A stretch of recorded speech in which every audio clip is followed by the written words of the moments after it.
Hey YouTube, Madison Nashville TN coming to you guys with another deck profile. This one is my Evilswarm deck that I played at the Madison Tennessee Regional, which is just outside of Nashville. This is the Evilswarm deck that I played. I got some fairly interesting techs in here. A lot of the credit for the tech choices that I have goes to Ethan Johnson and Tyler Gardner, Team JMT. Those guys came up with some fairly interesting ideas, and I took hold of them and I tried them out. And some of them paid off, some of them didn't. So let's go ahead and get into this, and I will tell you guys how everything did. Triple Caster is a must. Triple Thunderbird. Every game that I didn't win because of Ophion, I won because of Thunderbird. Well, I'll take it back. I won some games because of Ouroboros also, but Thunderbird just put in work.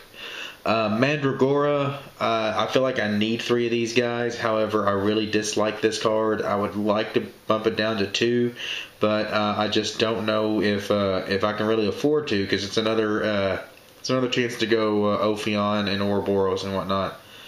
Double Kyrkion. Now, a lot of people are playing 3. I feel like 1, he's pretty dead during early game, and then 2, I've got a couple main deck choices that kind of conflict with him. So 2 was actually the excellent number. I really do feel like 2 of them was pinpoint exact what I needed. Triple Heliotrope, Double Rabbit, Double Thunder King in the main, which paid off huge dividends. It was an excellent card all day long. Really helps out what this deck is trying to do. It's too good. And then the main deck, Cyber Dragon. Now, the main deck Cyber Dragon was a main deck option to get rid of Dracosack. Get rid of Dracosack and the tokens and give myself a fairly decent sized Chimeratech Fortress. And I only had 1 dragon matchup, and it paid off in that matchup. However, I don't know that I want to use the main deck spot for that. Into the spells, very few. 3 Infestation Pandemics, 1 Rhoda, 2 Dress, and 1 Monster Reborn. Dark Hole, Heavy Storm, and MSTs made their way into the side deck, and I will talk about those in a second. Solemn Warning, Solemn Judgment, Dark Illusion, Double Safe Zone was excellent. Macrocosmos. I decided to main deck 2 Macrocosmos, which of course conflicts with Kyrkion, but Macrocosmos actually paid off quite a bit. It helped out huge Game 1 against Frogs, helped out huge in Game 1 and 3 against Infernities. It was probably the MVP of the deck today, or not today, but this weekend was probably the MVP of the deck. It was too good. Double Vanity's Emptiness. I didn't see it near enough to really make it great, but it was really good when I had it. I really think that card needs to start getting teched into some more stun decks. It's actually a lot better than what we all think it is. Xyz Reborn, I didn't see it very often. The only time that I did get to resolve it, I was playing against Frogs, and it was really nothing more than just an Ophion beat stick at that point. I didn't need the effect of Ophion. It was really just to make a beater. So yeah, Xyz Reborn, I only resolved it 1 time during the day. It did eat up a couple Solemn Warnings though. Main decked 1 Eradicator. That actually paid off quite a bit. I actually did like having that. Double Torrential Tribute, which paid off in the Infernity matchup. A very well placed Torrential Tribute won me that game. Double Compulse coming out of the main deck. Into the side deck, triple Droll Lockbird. Probably could have gone 2. Don't know that I really needed 3. However, I wanted to see it in the Prophecy matchup, so I had 3. Second Cyber Dragon, again for the Dragon matchup. As silly as it sounds, it actually paid off quite a bit. because yeah, I mean, like I said, I was able to make it against dragons. There was a lot of gadgets and Karakuri there also, mainly more gadgets, and I was expecting to see that gadgets coming out of them. I wasn't expecting the Karakuris, so it was kind of in there for the gadgets also. Now, Dark Hole, Heavy Storm, and Double MST. The higher end of the meta right now is Dragon Rulers and Prophecies, and they're running no back row other than breakthrough skills. So the Heavy Storm and MSTs really aren't that great in that matchup. The only thing you can really do is hit breakthrough skill and send it to the graveyard so they can activate it later. So yeah, Heavy Storm and MSTs kind of made their way to the side deck just because I liked having them in the rogue matchups.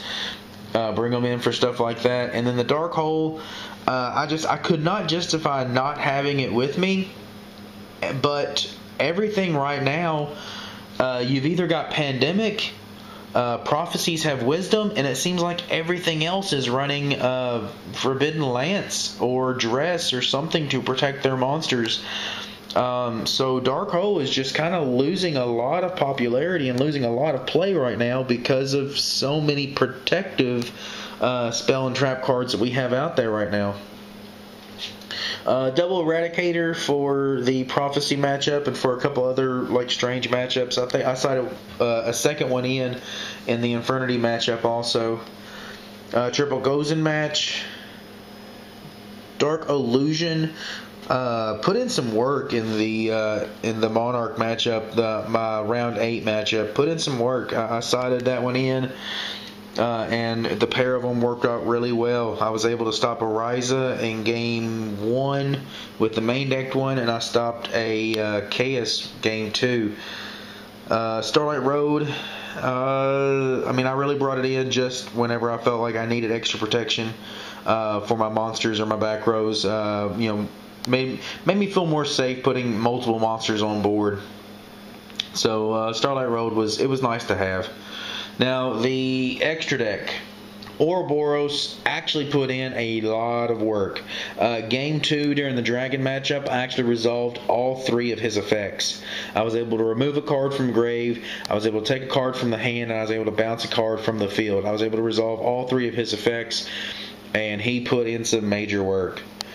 Triple Ophion, just because he is the soul of this deck. I mean, he's what you're wanting to make.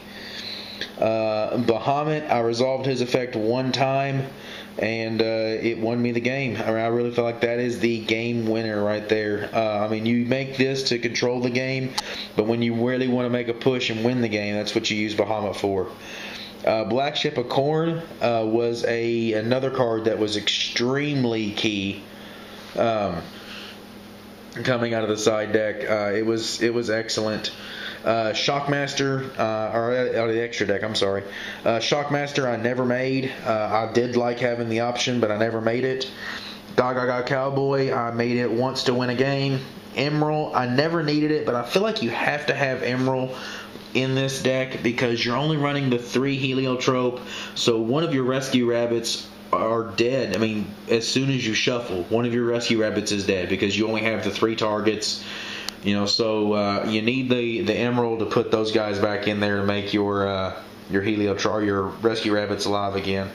Lavable Chain, I made him 1 time.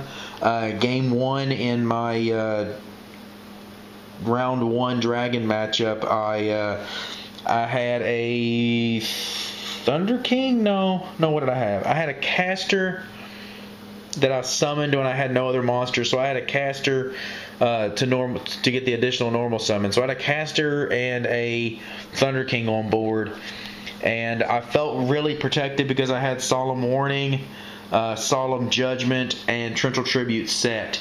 So I felt pretty confident in my field. So I actually went into Lavable Chain using those 2 monsters, and then stacked my Rabbit on top of the deck, ensuring that I would have the Rabbit, Heliotrope, Evilswarm, or Ophion play, the very next turn. Gemini Pearl, I don't think I made that at all. Maestroke I never made. Abyss Dweller I never made. Chimeratech came out in the Dragon matchup. And Stardust Dragon, I don't think I ever resolved. Yeah, I don't think I never played Starlight Road. I know I signed it in, but I don't think I ever used it. So yeah, I don't think I ever brought out the Starlight Dragon or Stardust Dragon either. So there you go, guys. That is the Evilswarm deck that I used. If you want to get a better idea of how I did at that regional matchup for matchup, round by round, I will be doing a blog at buybigbang.com, and you guys can check it out there. I'll have a link down below to that. You can check it out there and see exactly how I did round for round. I appreciate it, guys. Subscribe, comment down below, show us how much you love us.